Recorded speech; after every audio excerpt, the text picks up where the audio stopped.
and this is Sea Life. Welcome back To our channel. Okay, the first thing that I did was I actually ground these totes. So I already have the wire buried inside the ground off from that post right there. And I ran it up and I connected it to this tote right here. And then you'll notice that I connected these two together. Then I connected these two together, and then them. And then if you notice, there's also another one buried with that hole. I don't know if you can see that wire or not.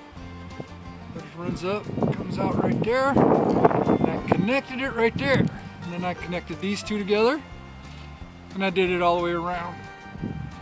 Now, the next thing is I'm going to start plumbing this. I'm missing a couple of parts because I just didn't think of them. But I need an elbow here, and then I need an elbow down at that end. And then we'll run the pipes over here, putting a T at this spot, a T right about here, and then a T right there. And that should get us to come down this hole right here, and then we'll dig it right over to the front of that, because that's where our greenhouse is going to be, is over in this area up underneath that.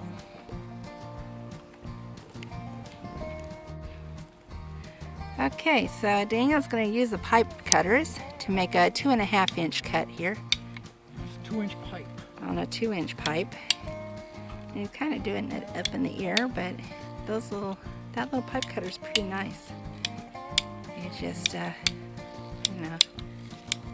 It does a good clean cut. It does a good clean cut, and it's just squeezing the handle. And there you go, you got your 2-inch piece. Right. Right there. This one goes right. Oh, he's gonna make little T's. Oh yeah, this is gonna be so nice. Probably because it just ain't sliding in all the way. Okay. Now the problem is this one here is different from all the rest of them.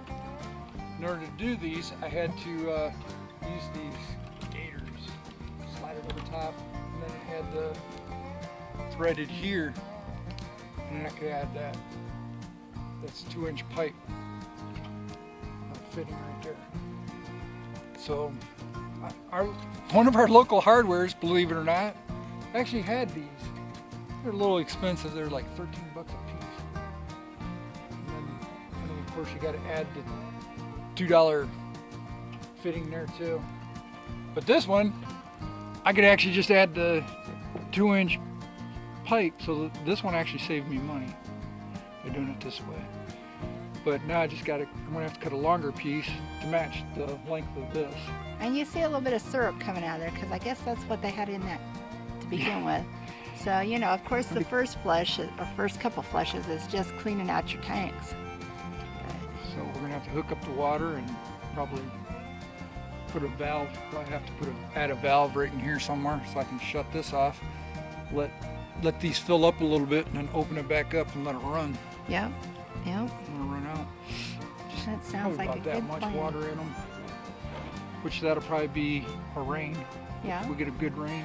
We get a lot of good rain in Georgia generally, so that's what we're counting on here. Okay, so more digging. More digging. It's always like we're always digging. Yes, and I am so thankful, like I said before over and over again. This is Georgia. We have sand instead of rock. My digger is down. And his digger is down. His Harbor Freight digger is down due to we don't know what yet. He just really hasn't checked into it. But you can dig easily in Georgia with a shovel. So nice. So nice. And he's not going really deep with this anyway. Maybe 2 feet. Yeah. for the burn permit? Oh, I can do it online, so I'm doing a burn permit right now. Recording? Yeah. Oh, okay, so I'm doing a burn permit right now. Online, actually. So. Pretty easy, huh? It doesn't take long either. That's what I love about it. It's just, it goes by county, so. Very nice. Next. There you go. Yeah, tell them. Okay, so this little grove of trees right here, they're all connected together by the roots.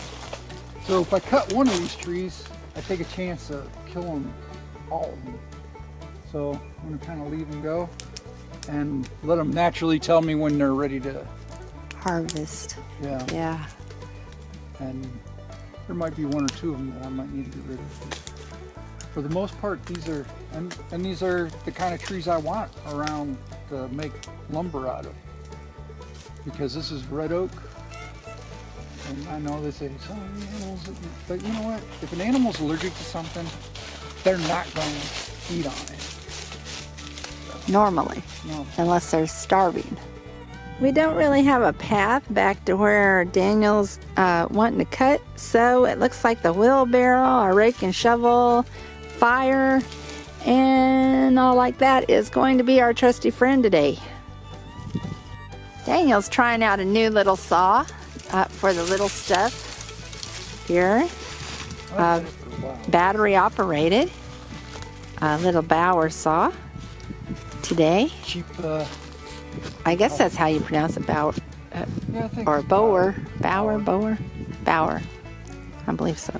Anyway, a cheap little hand Harbor Freight chainsaw that just handy.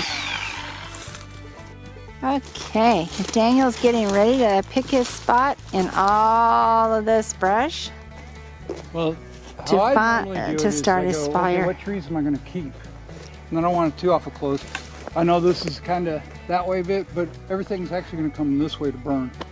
So, because that's just what I got. But I'm going to take them, as soon as I get that lit, I'm going to just drag all those branches and everything over this way, and it'll actually put that burning part more on the ground.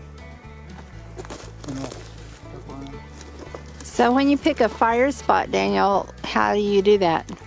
I look up at the trees and I try to go, okay, I'm going to want to keep that pine and that pine and these pines over here, but I need to cut out all these other trees, and open area looks about right. As long as your other trees are green, the trees you want to keep are I might green. kill a few needles, but I'm not going to kill the tree. Yeah, you're not going to kill the tree. So we're going to get started here, starting our first fire of the day. And a little pine straw does the trick. Set up on a few sticks. And that one's going pretty good. So pine straw acts like gasoline anyway, as you can tell. So we really got to be kind of careful with pine straw. It's like throwing kerosene on the fire. Yeah, it's like pouring that kerosene on. So, and I'm already starting to feel the heat. And he's just going ahead and throwing in a couple of things. Now, don't get us wrong. We have had fires that kind of got away from us, but no real damage so far.